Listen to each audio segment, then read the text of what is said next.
வணக்கம் நண்பர்களே. இந்த வாரத்தோட ஒய் ப்ரோ செக்மெண்டோட கொஸ்டின் என்னன்னு பாத்தீங்கன்னா, why bro there are bells in temples, அதாவது கோவில்ல ஏன் மணி அடிக்கிறாங்க? இதுக்கான ஆன்சர் தான் இந்த வீடியோல பார்க்க போறோம். ஸோ வாங்க வீடியோக்குள்ள போலாம். மணியே மணியின் ஒளியே ஒளிரும் அணி புனைந்த அணியே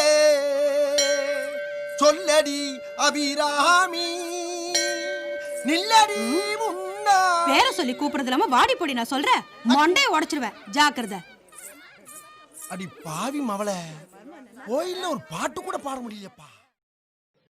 நம்ம எல்லாருக்கும் தெரியும், எல்லா கோவில்கள்லயும் மணி இருக்கிறத நம்ம பார்த்திருப்போம். அந்த மணி எதுக்கு அடிக்கிறாங்கன்னு பாத்தீங்கன்னா, அந்த மணி சத்தம் கேட்கும்போது நமக்குள்ள ஒரு பாசிட்டிவ் வைப்ரேஷன் உண்டாகும். அதே மாதிரி ஒரு நல்ல கான்சன்ட்ரேஷன் பவரை கொடுக்கும். நம்ம கோவிலுக்கு வந்தோன்றத சாமிக்கு சொல்றதுக்காக தான் மணி அடிக்கிறோம்னு சொல்லி பெரியவங்கலாம் சொல்லுவாங்க. கோவில்ல மணி அடிக்கிறதோட சயின்டிபிக் ரீசன் என்னன்னு பாத்தீங்கன்னா, மணி சத்தம் கேட்கும்போது நம்ம மைண்ட் ரெஃப்ரெஷ் ஆகும். நம்ம ஃபுல் தாட்ஸும் பாத்தீங்கன்னா சாமி கும்பிடுறதுல ஃபோக்கஸ்டா இருக்கும். மணி சத்தம் கேட்கும்போது பாத்தீங்கன்னா நம்ம பிரெயினோட லெஃப்ட் பார்ட்டும் ரைட் பார்ட்டும் ஒற்றுமையா வேலை செய்யுது. இதையும் ஒரு சயின்டிபிக் ரீசனா சொல்றாங்க.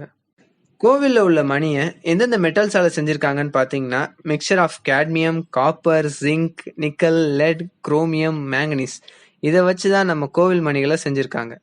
மணி அடிச்சதும் பாத்தீங்கன்னா 7 செகண்ட் அந்த மணி அடிச்சதோட எக்கோ சவுண்ட் கேட்கும். நம்ம ஹியூமன் பாடியில பாத்தீங்கன்னா 7 சக்கரங்கள் இருக்கும். மணி அடிச்சு அந்த எக்கோ சவுண்ட் கேட்கிற 7 செகண்ட்குள்ள பாத்தீங்கன்னா நம்ம உடம்புக்குள்ள இருக்குன்னு சொல்லப்படுற 7 சக்கரங்களும் தூண்டப்படும். ஒவ்வொரு மணியோட சவுண்டும் கேட்கறதுக்கு டிஃப்ரெண்டா இருக்கும். ஒரு மணி 7 செகண்டுக்கு கம்மியா எக்கோ சவுண்ட் இருந்துச்சுன்னா அந்த மணியை கோவிலுக்கு யூஸ் பண்ண மாட்டாங்க.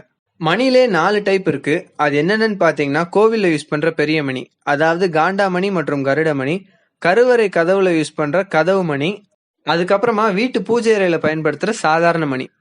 இந்த வாரத்துக்கான ஒய் ப்ரோ செக்மெண்ட் நான் இதோட முடிச்சுக்கிறேன். இந்த வாரத்துக்கான கொஸ்டின் என்னன்னு பாத்தீங்கன்னா, ஹூ இன்வென்டட் பெல்? இதுக்கு ஆன்சர் தெரிஞ்சவங்க கமெண்ட் பாக்ஸ்ல கமெண்ட் பண்ணுங்க. ஸோ அடுத்த ஒய் ப்ரோ செக்மெண்ட்ல இதே மாதிரி ஒரு நல்ல கொஸ்டினோட வரேன். அதுவரை உங்களிடமிருந்து விடைபெறுவது நான் உங்கள் விகே மற்றும் விஸ்வா. ये लड़का कौन है? ये हमारा मंदिर का बेल बॉय है। Bell boy? हाँ जी। ये तो बैड बॉय है। என்ன பத்தி அவள்கிட்ட ஏதோ சொல்லியிருக்கான் அவன். आइए पूजा करेंगे। பேட் பாயா. இந்த வீடியோ உங்களுக்கு பிடிச்சிருந்துச்சுன்னா லைக் பண்ணுங்க, ஷேர் பண்ணுங்க.